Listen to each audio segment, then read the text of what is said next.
Hi everyone, welcome to another episode of Just Momming. I'm your host Ashley Wong, and with me today is Jade-Anne James. She is a wife, she is a stepmother. But you know what, I think I want to use the term bonus mom because for whatever reason stepmother seems to have a negative connotation to it. I don't know if it's because of the whole Cinderella story, the Parent Trap movie. You know, when you think of stepmother, you think of an evil person. So I really like the term bonus mom, so we're gonna stick with that today.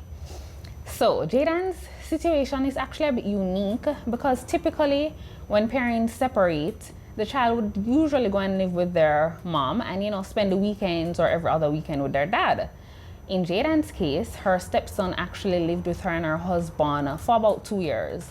So that means she would have been super involved in parenting him on a day-to-day basis, not just on the weekends. So without further ado, let's get started. Okay, Jade-Anne, so my first question to you. When you just met your husband, when you just started dating, did you know that he had a son right away or not? And also, were you open to dating someone who had a child before you met him? Well, when I just met him, no, I didn't know that he had a son. I had a feeling for some reason. I had a feeling he had a son, but I didn't know. And he kind of dodged the question by little ways. I kept saying, "Do you have kids? Do you have kids?" And he's like, "When the time is right, I will let you know. When the time is right, I'll let you know." Didn't want to reveal it right away? No, I don't know Interesting. why. Okay. So it was probably maybe a month or two into it. Then he said he had I guess he wanted to probably make sure that you guys were serious before. Probably. And second question, no, I was not open to it, and for some reason I was very nervous when he didn't tell me because I'm like, I really don't want it. Somebody that has a kid, I really don't want the whole baby mama drama that we always hear about. But yeah, I think I had already fallen, so to speak, when I found out. So I was like, all right, let's see how this goes. Right. Because he tried his best to assure me, don't worry, that will not be the case. It's not gonna. So don't worry about it. Just don't worry. So I was like, all right, fine. I guess maybe he thought maybe it would have been a turn off. So I didn't ask him. I've never asked him, but yeah, I don't know. Okay. But, yeah. Okay. When you first met his son, was he receptive to you right away, or did it take a while for him to warm up? Well, you see, I think with my stepson, it's a little bit different because he's young. I think when I met him, he was 4. Yeah. 4-year-olds kind of adapt to most people. They kind of jump in really quick. Yeah. So he did receive me very well. I was very nervous. I remember the first outing that we had gone to. It was to the beach. It was in Mobile as well. So driving down, he got car sick. I think because we had driven through Fern Gully, and I think this was before highways. Right. The Fern Gully was very so he kept crying, and then so I went around the back seat, and he fell asleep on me. So, and this is the first time you meeting him? Yes. Okay. So I was very nervous. Like my husband said, just sit down and let him stay in your lap and rub his head. And I was so the first time you met him was when after you guys got married? No, I met him once before we got married. Okay. Yeah. Or twice. So the first time wasn't called. He was sleeping. Doesn't count. So the official first time would have been an outing going out. So he said, just sit down, rub his head, make him fall asleep. And I was just there and just like, okay, all right. Don't get up. You sure you're okay? And so very, very nervous. Right. But it worked out fine. We went to the beach, we had a ball. I realized that kids chat a lot at that point. Especially at that age, I can imagine. Yeah, he was just there, and I was like, okay, all right, okay, cool. Yeah, but so it was a good first meeting. It was awesome. Yeah. Okay. So you guys get married, and then he ended up living with you guys for 2 years. Yes. How was that? I can imagine that transition, the whole adjusting. How was that? Yeah, for me, it was very, I would say, difficult because I'm coming from living at home, not having that many responsibilities, to getting married. And so you're now a wife and a mother, mom. Right? Yeah, like an instant mom at that show. You know that show? Yes. Yeah, right. Yeah. So it was it was a difficult transition for me, and I think, I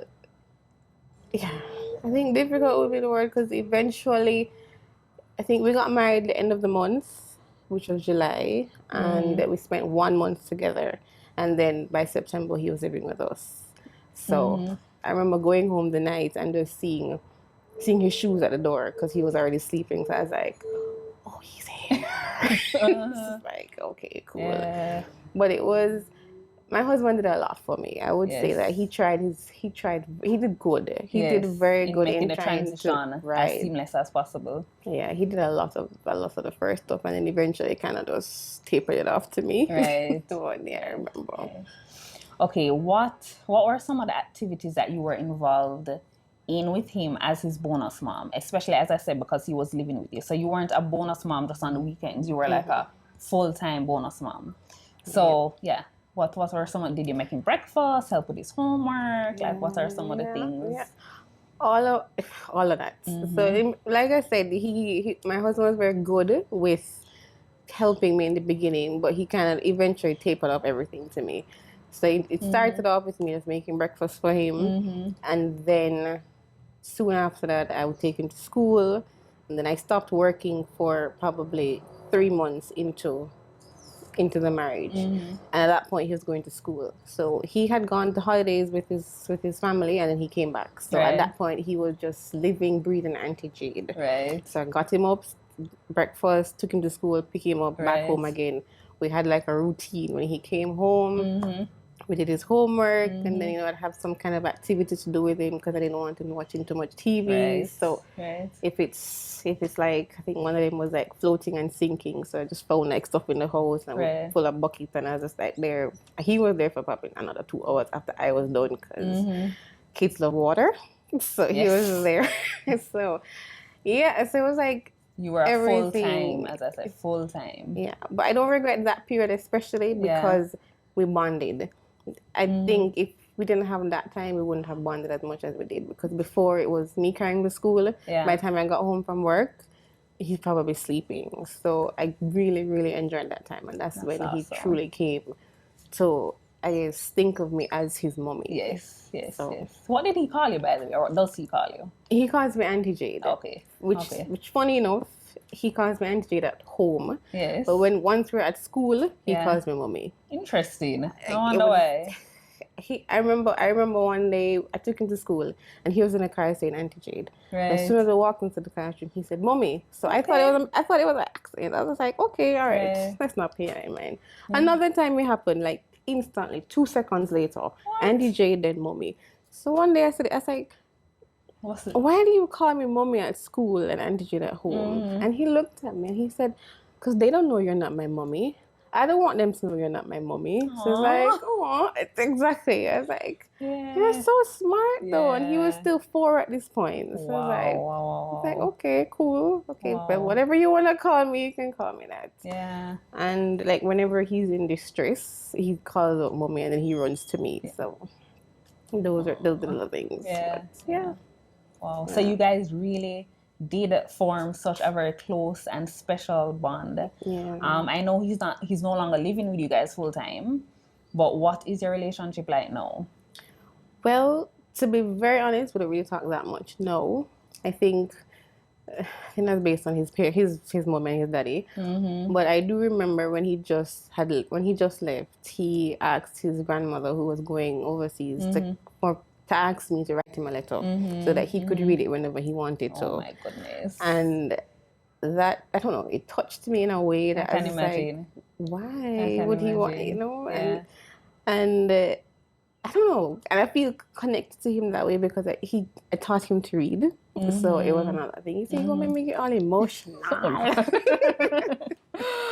But yeah, so hopefully, I'm hoping sooner or later that we'll get to link up again soon. So. And as much as you say you guys don't speak as often anymore, I'm sure that bond is still there, and I'm sure when you guys see each other, you'll just pick up right where you left off. I hope so. I really, really hope so, because we get pictures clearly, and he's growing up. I'm like, look at my little baby growing up, and I want to be there. And it's like, I did not know that I would have had that bond with a child that's not my own. And so like, okay, this is what it feels like. Okay, cool.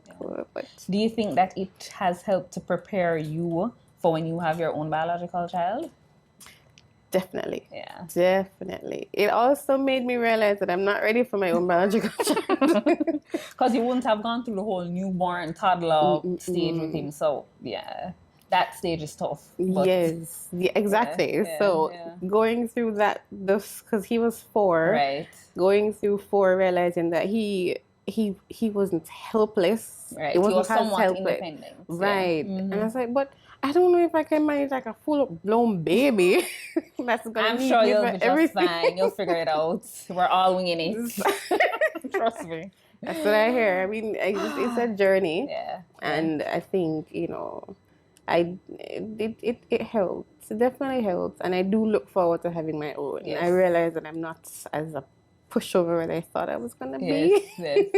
Yeah. But yeah, and yeah, I think my husband was very good in the sense that when you're a stepmom or a step parent, I should say, a lot of times you can't really parent because you're told that you can't beat my child, you can't talk to him like that, you can't do this, you can't do that.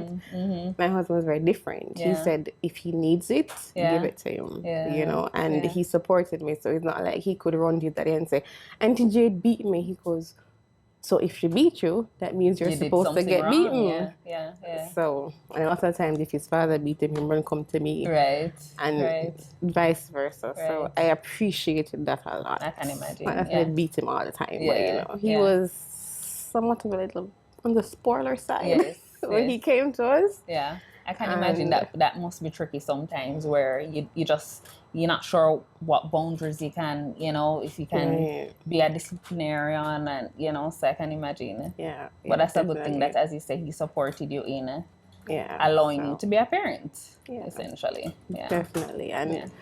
And I know it's cliche to say that, but a lot of people would have said to me that they would not have known that I wasn't his mom because he was so attached to me and all of that. So yeah, I appreciate it. Yeah. All right. So my last question for you is, what advice would you give to other women who are in this role of a bonus mom? Well, I think that you should just think of a child. No, that sounds cliche. Think of a child as your own. Yeah. Not to sound cliche, but it does help. Yes. And think of them as truly an extension of your spouse. Because especially if you're married, you recognize that you and your spouse are one, and this little person is a part of your spouse. So that helps me especially to come to that place where I said, all right, I'm not just helping my husband raise this kid.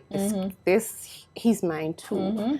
And I think when I got over that mental block, Yes. then we really started having a good relationship. Yeah. So Yeah. And just that, well, I think that's great advice. I was gonna add my 2 cents, but it's basically you pretty much said it, But I grew up in a similar situation. So my parents divorced, and then my daddy went on to marry somebody else. So I would say the same thing, the bonus parent has to make that effort to build a relationship with the bonus child, right.